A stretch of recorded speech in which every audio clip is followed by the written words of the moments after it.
Welcome to Engage, a Genetec podcast.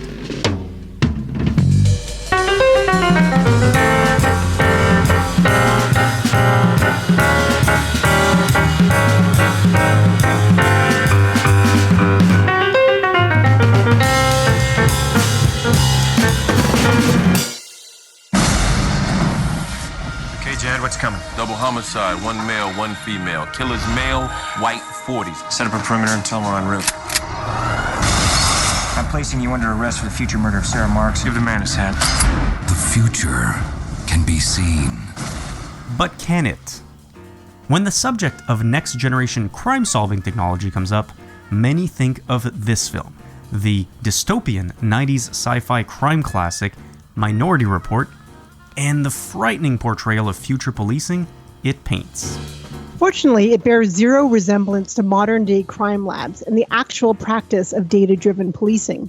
Still, when the subject of predictive policing comes up, many run for the hills without understanding what it's really all about. I'm Kelly Lawitz. And I'm David Chauvin.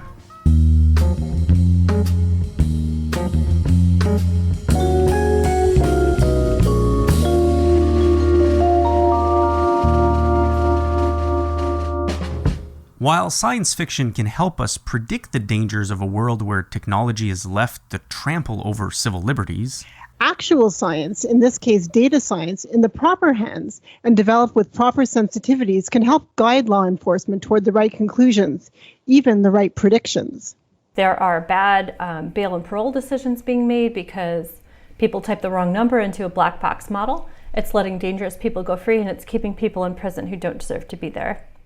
That's my guest, Dr. Cynthia Rudin, now mathematics professor at Duke University, whose mile-long CV has brought her to, among other places, the Cambridge Police to solve a rash of house break-ins. Notably absent from their data sets was anything to do with demographics, socioeconomic status, or race. Those data points generally associated with questionable profiling practices. I speak to Dr. Rudin in the first half of the show. Back to back, with my interview with former Genetec law enforcement practice lead Giovanni Gaccione. But first we set the stage with Dr. Rudin, who brings us right into the beating heart of the modern-day crime lab and her work at the very cutting edge of a field known as interpretable machine learning, which designs complex models that are understandable to humans. This discipline finds sharp contrast and in fact is a reaction to what is known as black box models. I began by asking her to help us understand that difference. So a black box is a model. It's a predictive model that no human can understand, either because it's too complicated or because it's proprietary, which means like it's some company's secret sauce and they don't want anyone to know how the predictions are being made. Right. And the problem is, black box models, they're really great for certain things, right? But if you're doing anything that's even slightly high stakes, then the black box generally needs to go. So we really want to have models that humans can understand, particularly in like healthcare or criminal justice. There's been all kinds of really bad problems in criminal justice where people were subjected to black box models that made wrong predictions because of like typographical errors in the data input, or models that simply just were not designed right and caused people harm. And so, we want to try to design models that people can understand so that doesn't happen. Like, for instance, in healthcare, there's so many reasons why you really just don't want a black box model in healthcare. Because, you want the doctor to be in charge of their own patient, right? You don't want the doctor to say, well, I don't really know what this model does, but I kind of have to trust it because I don't know what it's doing. Instead, you want the doctor to be able to think about, do the type of systems level thinking that humans are really good at and say, there's a lot of information about this patient that's not in the database, that the predictive model doesn't have. And so I need to take that into account when I'm figuring out how to treat this patient. I can't just go with the predictive model's predictions. Predictive models are great for other things. They're great for different things than humans, right? Predictive models are really great for calculating probabilities from large databases. That's something that humans can't do in their heads, right? But you kind of need them to work together. You need the humans and machines to work together to be able to create those predictions. You've worked with organizations, governments, and police. What's it like working with law enforcement and law enforcement agencies? Because from what I've heard, they're data rich and information poor.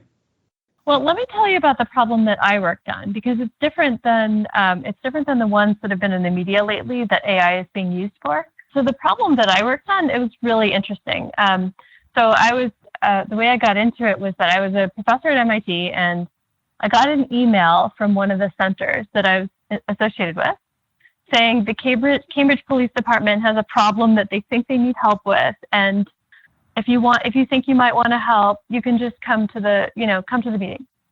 So I showed up to the meeting, and there were a bunch of senior professors and all these police officers walk in, and it was very intimidating. They were all standing and we were all sitting. It was really interesting.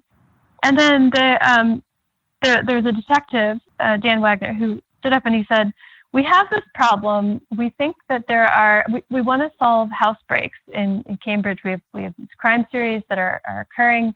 There's, groups of people who are committing house breaks, and we want to link them to each other. We want to know which ones are connected to each other so that we can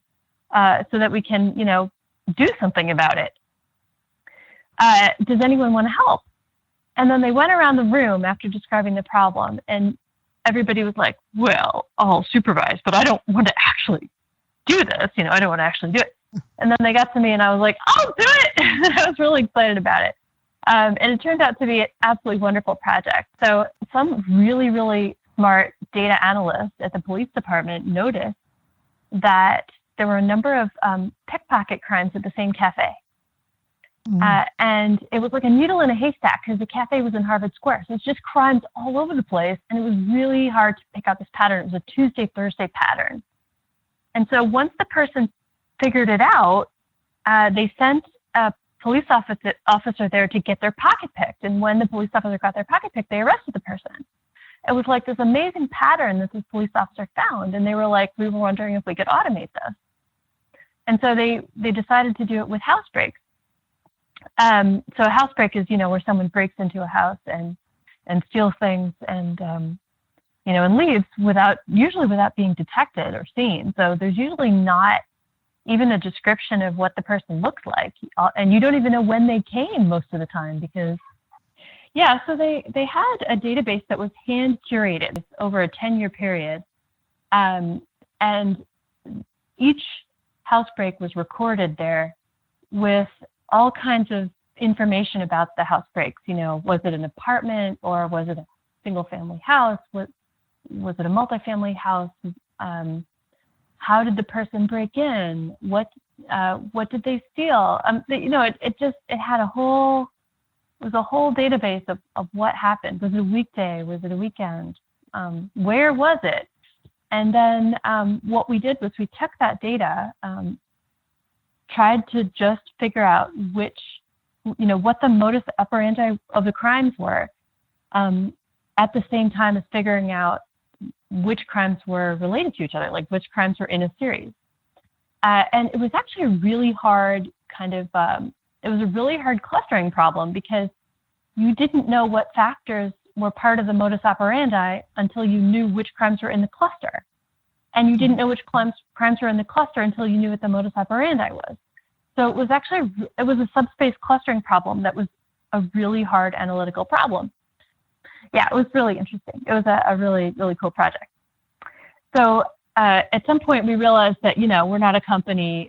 All we can do is release code. We're not going to build it into a product or anything. So we released the code, and a really brilliant young data analyst joined and he was on the NYPD data science group, and he decided to implement this in the NYPD.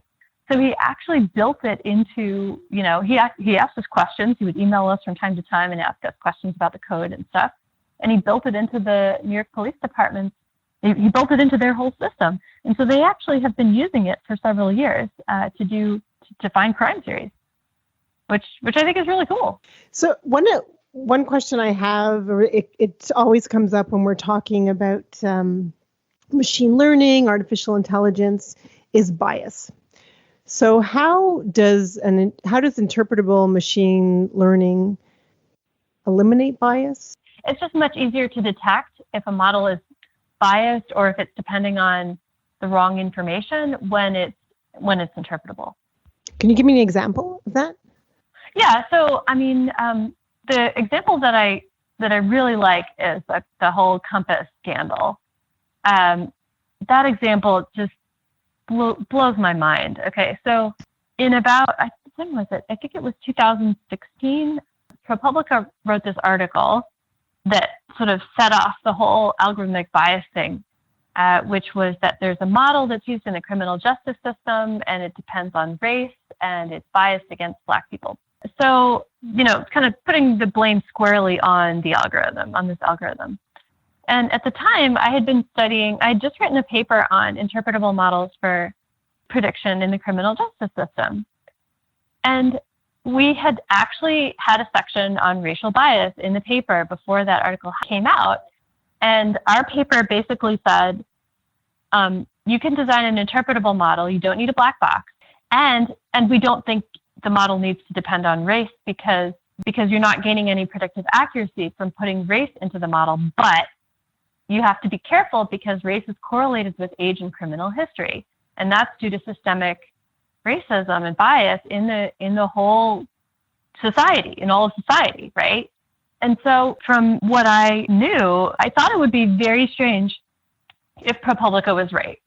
Because ProPublica says there's a model, it's black box, and it's biased against Black people. It uses race in addition to age and criminal history. And I thought to myself, first of all, why are we using black box models in the justice system? Because then you can't troubleshoot them. And second of all, why in the world would these models depend on race if they could just depend on age and criminal history, right? Race doesn't give you any extra predictive, juice. So I thought, okay, I'll have to go and figure out what happened here because, everybody's getting really upset about this. And, I'm not sure if they're upset for the right reasons. Do you see what I'm saying? Yep. Like, they should be upset not just about the racial bias, but they should be upset about the fact that this is a black box and they don't know what's in it. So after years of investigation, which, it's really hard to work with black box models because you don't know what's in them, right? That's the whole point. They're black box. So we took the data from Florida where ProPublica was investigating, and we created some careful plots and tried to figure out what happened with their analysis. And it turns out, ProPublica made a key assumption. They made a key assumption that if you approximate the Compass scores, right, if you approximate the black box with a linear model in terms of age, criminal history, and race, then whatever important variables are in the approximation would also be important in the black box. And so what they found was that, okay, if you approximate Compass by a linear model, well, it depends on race, therefore Compass depends on race. But actually that assumption is problematic because we don't think Compass is linear. We don't think it's linear in its variables. So when you make this kind of approximation and then you say, oh, the important variables in the approximation are the important variables in the model, that's actually not valid. So when we took into account the proper nonlinearity with respect to age, then all of the results from the ProPublica article went away. It seemed that Compass really only depended on age and criminal history. And so I understand what ProPublica was trying to do. They were trying to raise awareness of the fact that, these models do depend on race. But I think that the article should have said, I can't believe there are black box models being used in the justice system. Black box models are a problem, and you can't figure out how they depend on race. So here, they're probably depending on race just through age and criminal history. We need to think for ourselves whether that's okay or not. A lot of there's a lot of benefit in healthcare, in business, in criminal justice for using machine learning to help these organizations make better decisions. Often what I find is it's the communication. It's the lack of communication in terms of what that agency is doing, how they're doing it, how they're getting the results, and how they're using it to make decisions. So I was just wondering, from your perspective, how would you improve the way organizations communicate the value of that to the public? With some of the risk scoring models, the Arnold Foundation created their own risk scoring model, and they published it. It's just a very simple scoring system, the kind that's been used for 100 years, right? So, they've gotten a lot less pushback on that particular model than something like Compass, where we have no idea how it's making its calculations. So I think if people could look at the model, they could decide whether or not this is a good idea, right? We need to decide, okay, here's how the model depends on age. Do we agree with that? If you don't agree with that, okay, that's different than if you sort of can't even tell how it depends on age. And have you engaged in those conversations with the public and the police? And have you participated in anything like that where the model is public, you can see it, and then people from all walks of life, not just statisticians, not just the organization, but the public who is going to be at the receiving end of those decisions? I've done some amount of engagement. I mean, lately there's been this huge argument within the mathematics community, particularly, where there were like 1,300 mathematicians who signed this petition to say we shouldn't be using essentially any statistics in the justice system in the courtroom. And I disagree with that. The problem is that low-risk people are being put behind bars too often. And so if you have these risk scores, they actually help reduce the number of people who are, they actually help even things out. It's so much easier to de-bias an algorithm than it is to de-bias a judge. As much as I sympathize with people wanting to help reduce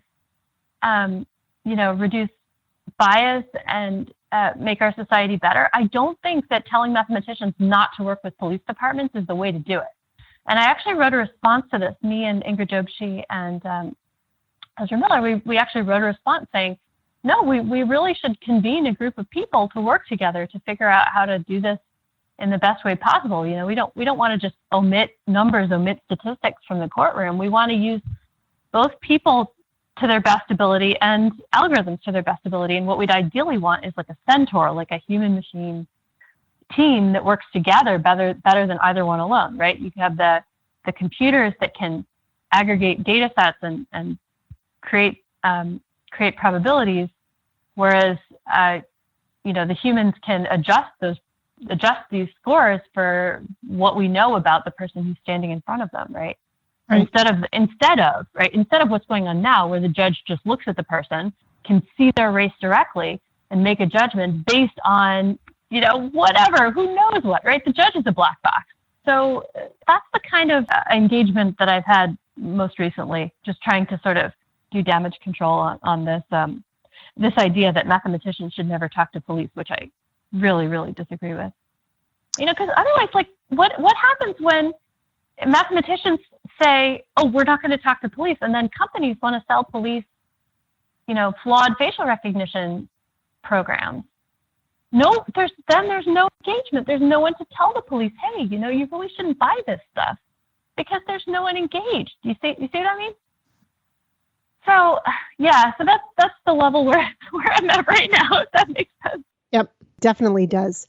Cynthia Rudin, thank you so much for sharing your time and insights with us today. Bye. That's Dr. Cynthia Rudin, mathematics professor at Duke University, staunch black box critic, and a leader in interpretable machine learning.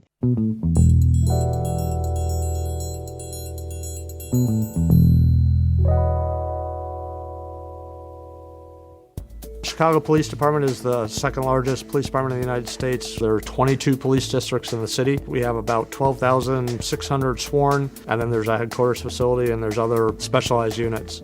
We were experiencing a record high number of shootings and murders in 2016. It was a tough year, and the mayor and the superintendent knew that we had a lot of different information sources and a lot of different platforms that users had to go to access those sources, and we didn't have a single place where everything came together.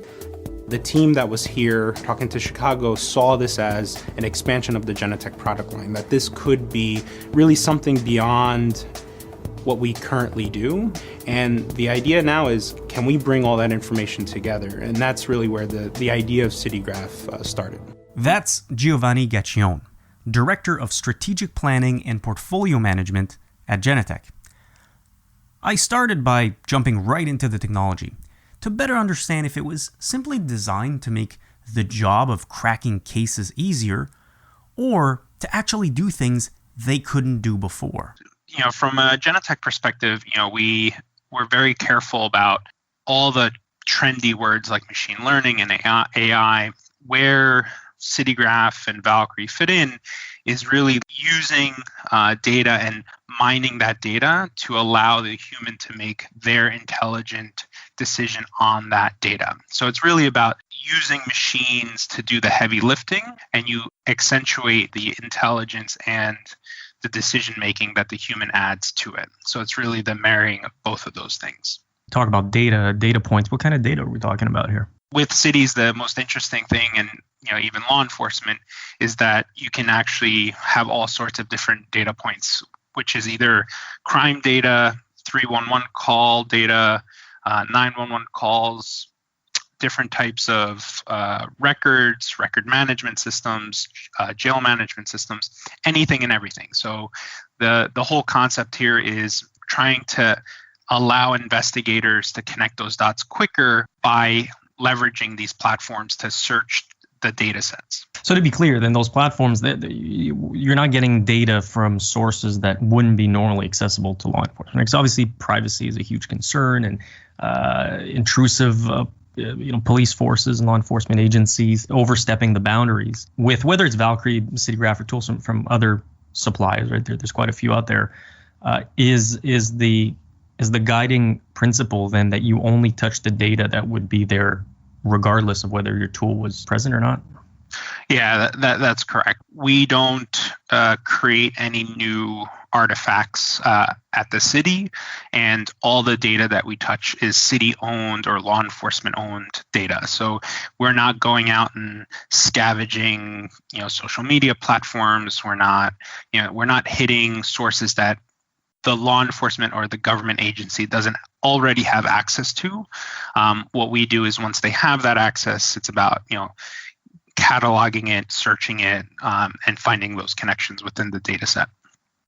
And so in a world like law enforcement, where traditionally it's a lot of boots on the ground and manual labor, and investigations are all about talking to people and interviewing suspects and witnesses and people of interest, what's the adoption like of agencies saying, oh wow, a computer can do a big part of the job, or a computer can do the heavy lifting, like you say? Is it fairly well received, or are there a lot of resistance? It's a double-edged sword on that, right? Because we have cities and city agencies that are really looking for technology to help them in their everyday job, but they're also getting bombarded by a lot of buzzwords, right? What we're trying to do is we're trying to get police from where they are today just one step above, getting them connected to their data source, breaking down silos, and we're trying to get them to where they need to be, in 5-10 years, but we want to take that first step. So what we're trying to do is we're trying to take manual steps and really just automate them so that it's going through the records for them. Now, one subject I want to talk about is implicit bias issue, and it's becoming more and more, mainstream and a bigger part of the conversation at large. But implicit bias having an impact on law enforcement, on the entire justice system, all the way to judges and sentencing. Do you think that tools like CityGraph or Valkyrie or others out there can help agencies remove some of the implicit bias that would normally occur in the course of an investigation? Or is there a risk that those tools could actually further that bias by helping, detectives in this case, get to their conclusion faster than if all the work was manual? We don't have prediction algorithms. We don't have any of those algorithms. So we're not providing our own bias on data. It might be already biased data, right? So again, it goes back to we're providing very utilitarian tools to really automate that big data search. Now, the second part of the conversation is how can we help eliminate that bias? The huge value the Valkyrie and CityGraph bring is that because you can test out your hypotheses quicker, it means that you as an investigator aren't invested in that hypothesis. So what we do, we would like to believe that the fact that you can test those hypotheses within hours or maybe even days, which used to take weeks, you might be able to more freely throw away that hypothesis and try a new one that might be better. What percentage would you say of law enforcement agencies in North America that have adopted some sort of technology, whatever it may be, to help, connect those dots? If you look at all technology as like a 7-year curve, from early adopters all the way to mature products, I'd say we're probably around the year 3 mark where everyone understands now what the technology is. It's not new to them when you bring it to them, but rather how they implement that technology. Are there a lot of applications outside of law enforcement, or are these technologies really targeted at law enforcement? The way it's being built today is that it's a tool to optimize operations. We decided that we're going to pick one vertical to go at right now, but the way the infrastructure was built out is how do we actually, A, make operations more efficient, and B, how do we help people investigate data? It just so happens to be currently crime data, but any type of mass data that you're looking for those connections will still function in this. So to answer your question, today we're fully focused on crime, cities, government, but we did not build this to just be in this vertical. And so you personally, as a private citizen, are you concerned at all with what's capable now in these types of technologies, connecting the dots, reading your license plate? Well, I'm very glad there's a lot more different media and associations looking into it. Everyone needs to know what's going on and how decisions are being made. And it's a healthy dialogue that's happening, and I do hope that it continues with some sort of oversight into the future. I think that'll be good. Where my concern is if it goes the other way and there is no oversight or there is no discussion, right? If we just allow different agencies to dictate, what happens, I think that's the wrong thing to do. But with all these new conversations, you have different associations that are checking up and asking about what exactly are you using for algorithms. We saw a giant pushback on facial recognition usage, right? And it shows the power of citizens to really force the policy to go in the direction they want to have happen, right? We're about 4 years out from when that occurred. We could have been in a very different position today with face recognition across almost every IoT device, where that's not the case, right? You're having discussions in every city about which technology uses it. Can you use that technology? And then companies are changing, because at the end of the day, if cities and policy owners are dictating that you can or can't use it, or that you have to use it in this way, technology companies will adjust, right? And they'll adapt and they'll make sure that they're in those directions. But I do think it's also very important that we have city agencies and different governments make sure they know where their technology is coming from, right? It's not just good enough to say at the surface, oh, we bought this technology from XYZ. You really need to understand, okay, that algorithm they're using, where did it come from? Is some of this code being developed in different parts of the world, right? And it's also a responsibility on the customer that's buying it that they understand where it's coming from. So we can only do so much from our own safeguards as a company to protect what we sell, but that won't stop a customer from going outside of the borders to go purchase something somewhere else. So to me, it's a relationship. It's that we both have to make sure we understand what we're doing on both sides of the equation, from a manufacturer as well as a customer. Considering the current climate of distrust between a significant portion of the population and government agencies in general, outside of law enforcement, how can governments educate people and make sure that they trust them in what the technology can do and how they're using it?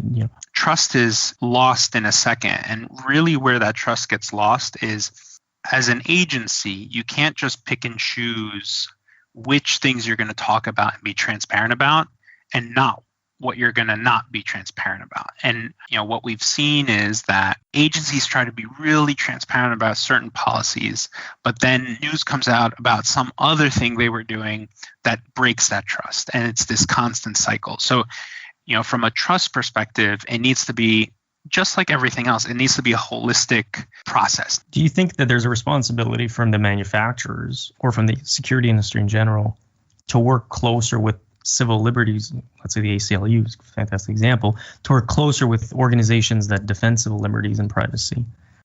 I've always been an advocate to get civil liberty groups and associations involved earlier in the process. There's nothing better than going out to these groups early on in the development or even the thought process of some of these technologies and get their feedback, right? They are a stakeholder in this as much as everybody else. And if you involve them sooner, you can actually build into those checks early on in your product and help you along the way. They're not just hey, we built this technology, what do you think, right? It should be, hey, we're thinking about doing this, can we get some input on it? So all that being said, what's the next big frontier of these correlation engines and data capture systems for law enforcement? What's the next big thing? Once we get these different types of data sets in, it's really working with all the cities on what they can actually do with that, right? So most of the cities that we're talking to already have lots of data scientists, and they already know what they want to try out. Right now, it's proving out that what they want to try is successful, right? So we're in this proving phase of trying to make sure this technology that's going in can actually work. And once that gets proven out, then you can actually do other things, like maybe where we hope this goes is that you can have cross-department interactions. And what's a cross-department interaction? Let's imagine that a car is driving on the highway and they activate either on Waze or Google or whatever that there's an object on the road or that there's a car pulled over. Well, that's such rich data about where that car is, what's information about it. Not only can that information go to the traffic department, but it'd be wonderful that the traffic department, when they're triaging that event, they're looking at the camera and they see, maybe it's two vehicles. They can then push that to the police. So you have that information that can then flow easily from traffic to police. Whereas today, we're talking about siloed data within the department. The next step to me is breaking down silos between departments so that the traffic can share an incident with the police, or the police can share an incident with fire. And when the information crosses these boundaries, because we understand the data that we're touching, we can make sure that the correct privacy is filtered out so that we're not sharing crime data to the fire department and the traffic team is not sharing personal information about either the tow truck or the tow company that went out there with the police department. So it's the next biggest phase is going to be how successfully we can transfer these pieces of information with the proper privacy filters, let's call it. And are you generally optimistic about the change that could bring? Well, I wouldn't have brought it up if I thought it was impossible. But the transformations that are happening in cities are so foundational that I do think it'll change. You now have CIOs or CDOs, chief data officers. You have all these new C-level positions that are paving the way and setting a vision for where they're going to be with this data, which is really going to help them say, okay, these are the enhancements we can give back to citizens by marrying this data or allowing this data to really work together.